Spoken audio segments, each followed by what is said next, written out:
Hello students, from today's lecture we are going to start fifth module of our syllabus which is mobile forensics. पहले 4 chapter में हम लोगों ने computer devices पे forensic कैसे perform करते हैं, लैपटॉप पे फोरेंसिक कैसे परफॉर्म करते हैं, एसएसडी हो सकता है, एचडीडी हो सकता है, यूएसबी हो सकता है, उस पे फोरेंसिक कैसे परफॉर्म करते हैं ये सब देखा. From today's lecture we are going to start mobile forensics. Nowadays क्या हो रहा है कि मोबाइल डिवाइसेस बहुत पावरफुल प्रोसेसर के साथ मार्केट में आते हैं. मतलब कंप्यूटर डिवाइसेस के सिमिलर टास्क हम लोग अभी मोबाइल पे परफॉर्म कर सकते हैं. So in this video we are going to see mobile forensics need and basic structure. मतलब इंट्रोडक्टरी वीडियो है, इतना डेप्थ में नहीं है, आपको जो बेसिक नॉलेज है उसको ही हम लोग रिवाइज करने वाले हैं. Mobile device forensics that deals with recovering digital evidences और data from a mobile devices. Mobile devices हम लोग किसको बोलते हैं? जो डिवाइस हम लोग इधर से उधर कैरी कर सकते हैं, ट्रैवलिंग करते टाइम एक्सेस कर सकते हैं या फिर कहीं भी लेके जा सकते हैं. अगर उसमें इंटरनेट है या फिर विदाउट इंटरनेट हम लोग सिर्फ सेल्यूलर नेटवर्क से थ्रू भी इधर उधर कम्युनिकेशन कर सकते हैं. तो ये एक बहुत पावरफुल डिवाइस होता है. इससे डिजिटल फॉरेंसिक इन्वेस्टिगेटर को बहुत अच्छे एविडेंसेस मिल सकती है, क्राइम के रिलेटेड एविडेंसेस मिल सकती है. नाउडेज क्या होता है कि स्मार्टफोन एक बेसिक नीड हुआ है लोगों का. रोटी, कपड़ा, मकान और उसके साथ हम लोग मोबाइल को जोड़ सकते हैं, क्योंकि अगर किसी के पास मोबाइल नहीं है तो हम लोग बोलते हैं कि किस जमाने में तू जी रहा है, तेरे पास मोबाइल फोन नहीं है. तो अभी मोबाइल का कंसेप्ट भी बदला है. मोबाइल फोन पहले आते थे जो बटन के होते थे, उसके बाद थोड़े से शिफ्ट हो गए, इस टाइप के मोबाइल फोन आने लगे जो थोड़ा सा स्क्रीन ऊपर करने के बाद यहाँ पे कीपैड होता था, वो ओपन होता है. नाउडेज लोग स्मार्टफोन यूज करते हैं. स्मार्टफोन तो पावरफुल डिवाइस है, उसमें कोई भी टास्क हम लोग जो कंप्यूटर में परफॉर्म कर सकते थे वो मोबाइल पे परफॉर्म कर सकते हैं.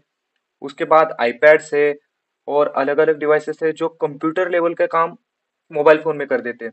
ग्राफिक डिजाइनिंग का हो सकता है, वीडियो एडिटिंग का हो सकता है और कहीं पे भी कैरी कर सकते हैं. तो इसका फॉरेंसिक परफॉर्म करना as a digital forensic investigator एक काम होता है या फिर हम लोग बोलते हैं उसका टास्क होता है, और इसके रिलेटेड नॉलेज लेना बहुत जरूरी है. तो अभी आप बोलोगे कि मोबाइल फोन तो अच्छे काम के लिए लोग यूज करते हैं, कॉल करने के लिए, इंटरनेट पे ब्राउजिंग करने के लिए, सोशल मीडिया एक्सेस करने के लिए, बट इसके रिलेटेड क्राइम भी इन्वॉल्व है. जैसे कि मोबाइल डिवाइसेस से पहला क्राइम होता है सॉफ्टवेयर फ्रॉड.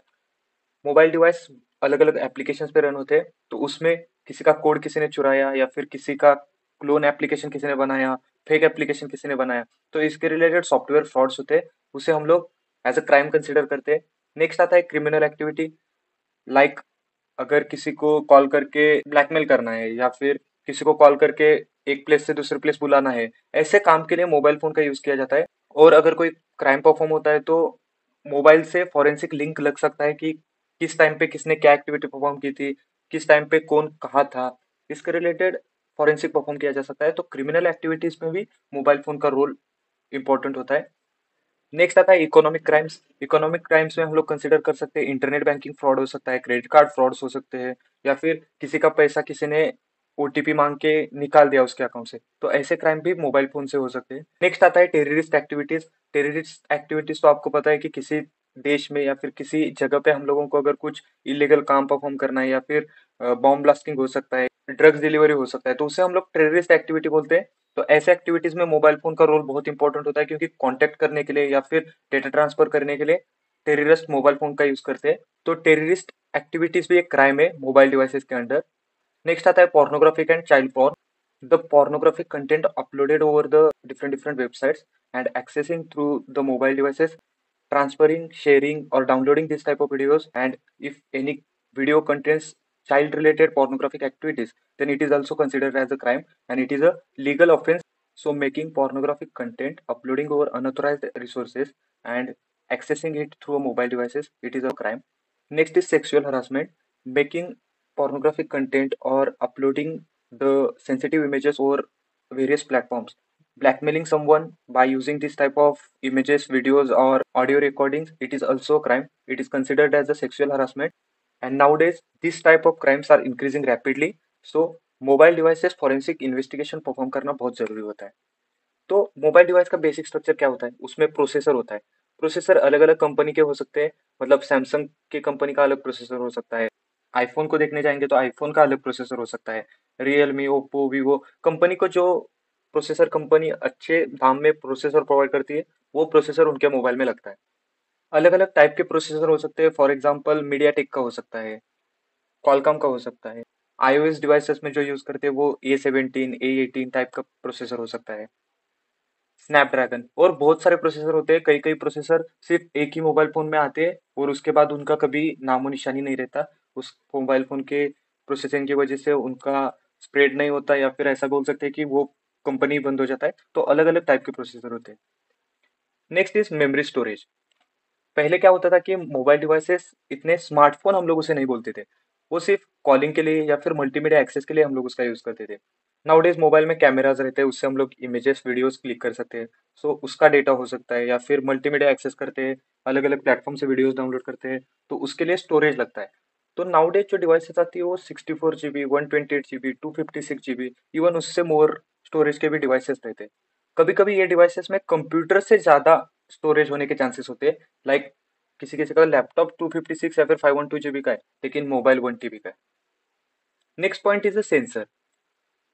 आपका मोबाइल किस टाइप का है उस पर डिपेंड करता है कि आपके फोन में कौन से सेंसर्स हो सकते हैं। फर्स्ट इज जीपीएस सेंसर, अभी मोस्ट कॉमन फोन में होता ही है। गायरोस्कोप हो सकता है, फिंगरप्रिंट सेंसर हो सकता है, बैरोमीटर, मैग्नेटोमीटर, अलग अलग टाइप के सेंसर हो सकते हैं। आपका फोन अगर अभी लिया हुआ है या फिर 2025 का या फिर 24 के बाद का है, तो बहुत ज्यादा सेंसर्स होंगे। अगर आपका फोन 2018-17 साल का है, तो थोड़े से कम सेंसर होंगे। जो आपके फोन के लिए कंपेटेबल है उतने ही सेंसर्स आपके फोन में होंगे। Next is network connectivity. Mobile phone का बेसिक काम होता है कॉल लगाना, one person to another person call लगाना। तो उसके लिए नेटवर्क का होना बहुत जरूरी होता है। अभी मोबाइल फोन स्मार्ट हो गए हैं, तो उसमें हम लोग इंटरनेट एक्सेस भी करते हैं, तो उसके लिए भी इंटरनेट कनेक्टिविटी लगता है। लाइक हम लोग वाईफाई यूज करते हैं, या फिर हम लोग किसी का भी सेल्यूलर नेटवर्क का कार्ड खरीदते हैं और उनके नेटवर्क सर्विसेज को एक्सेस करते हैं। लाइक जियो हो सकता है, एयरटेल हो सकता है, वोडाफोन आइडिया हो सकता है, और अलग अलग कंपनी है। तो उनके नेटवर्क को एक्सेस करने के लिए या फिर उनके सर्विसेज को एक्सेस करने के लिए हम लोग उनको पे करते हैं और उनके सर्विसेज यूज करते हैं। तो ये यूएमटीएस भी आपको पता रहेगा। इसके साथ साथ जीएसएम भी होता है, 2G नेटवर्क जिसे हम लोग बोलते हैं। ये यूएमटीएस 3G नेटवर्क है। वीवोएलटी जिसे हम लोग बोलते हैं वो 4G नेटवर्क होता है। नाउडेज हम लोग 5G नेटवर्क भी यूज करते हैं, तो उसे हम लोग नेटवर्क कनेक्टिविटी बोलते हैं। तो जैसे हम लोग जनरेशन से ऊपर जाएंगे, तो इंटरनेट का स्पीड या फिर हम लोग बोलते हैं कॉलिंग का जो क्वालिटी है वो बढ़ जाता है।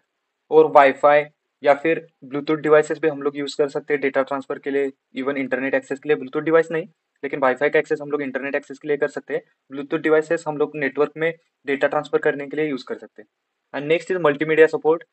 हम लोग मोबाइल पे अभी कुछ भी एक्टिविटी परफॉर्म कर सकते हैं। लाइक कैमरा से फोटो खींच के, वीडियो खींच के उसको एक्सेस कर सकते हैं, या फिर इंटरनेट से डाउनलोड करके उसको एक्सेस कर सकते हैं। ऑडियो फाइल डाउनलोड करके ऑडियो सुन सकते हैं, या फिर ऑनलाइन म्यूजिक सुन सकते हैं, तो उसे मल्टीमीडिया सपोर्ट बोला जाता है। तो मोबाइल फोन की इतनी बेसिक सी नॉलेज आपको होनी चाहिए।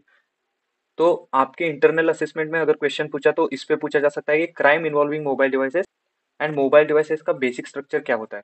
तो बेसिक सा इन्फॉर्मेशन है, आपको जो नॉलेज है वही लिख सकते हो आप। ऐसा रट के या फिर यही लिखना है ऐसा कुछ सीन नहीं है, आप आपके नॉलेज से लिख सकते हो। लेकिन पॉइंट थोड़े से बोल्ड होने चाहिए, जैसे यहाँ पे मेंशन किया है, इस टाइप के पॉइंट्स होंगे तो इजीली एग्जामिनर को कन्वे हो सकता है कि आपको क्या बोलना है या फिर आप क्या लिख रहे हो। तो अगर आप ऐसे पॉइंट्स लिखते हो तो आपको अच्छे मार्क्स मिलेंगे। कुछ डाउट है तो कमेंट सेक्शन में डाल दो। That's it in this video, thank you.